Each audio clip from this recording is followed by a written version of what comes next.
Sebelumnya saya ingin minta maaf atas semua kesalahan yang timbul dari kelakuan saya. Saya tidak membenarkan, saya hanya meminta maaf atas semua pihak yang merasa dirugikan.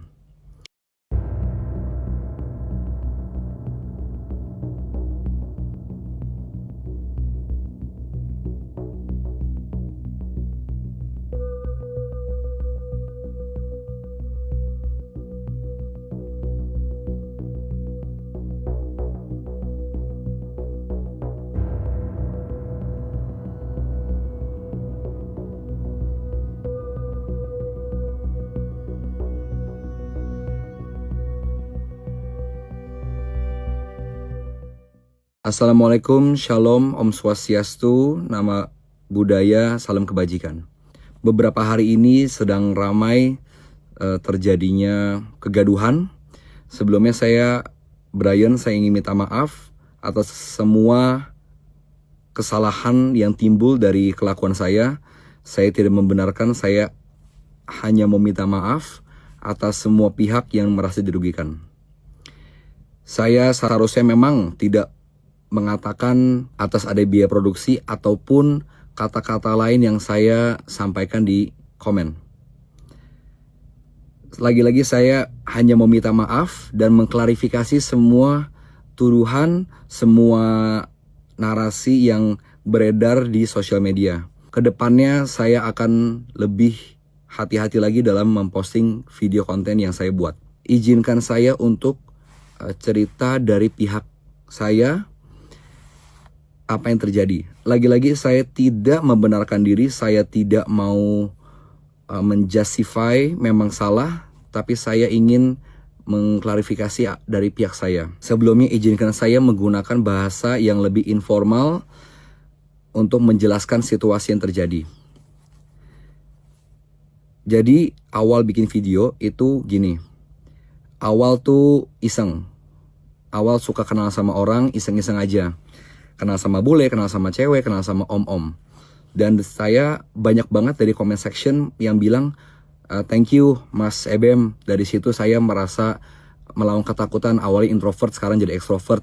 Awalnya dulu susah nyari kerja, sekarang lebih gampang. Dari komen-komen seperti itu saya merasa, wah, video yang saya buat terinspirasi. Niatnya saya tidak ada niat negatif apapun, hanya untuk menginspirasi. Segala tuduhan yang timbul mungkin sudah di ranah personal, mungkin ada accusation yang muncul. Lagi-lagi saya minta maaf dan saya tidak membenarkan. Kedepannya saya akan membenar diri dan meluruskan semua yang terjadi.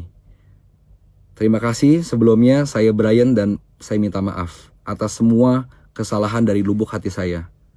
Terima kasih.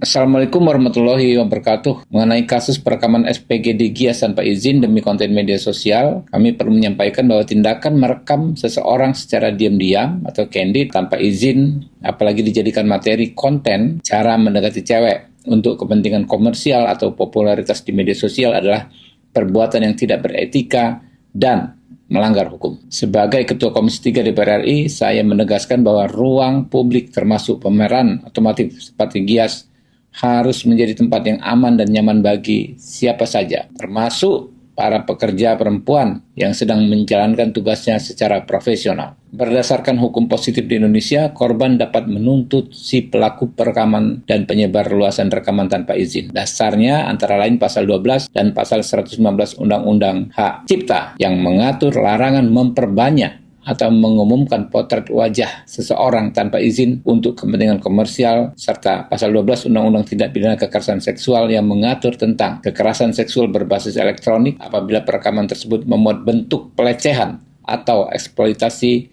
tampilan tubuh secara elektronik tanpa persetujuan. Selain itu, tentu korban juga bisa menggunakan UU ITE yang mengatur mengenai pelanggaran hak pribadi atau privacy right dan menyerang kehormatan di ruang digital. Saya mendorong kepada korban ya untuk menggunakan haknya membuat laporan resmi ke Polres terdekat, yaitu Polres Tangerang Selatan, selaku pihak yang berwajib ya agar hukum bisa benar-benar ditegakkan. Kami, Komisi 3 DPR RI, akan mengawal kasus ini agar berjalan sesuai dengan peraturan perundang-undangan yang berlaku. Assalamualaikum warahmatullahi wabarakatuh.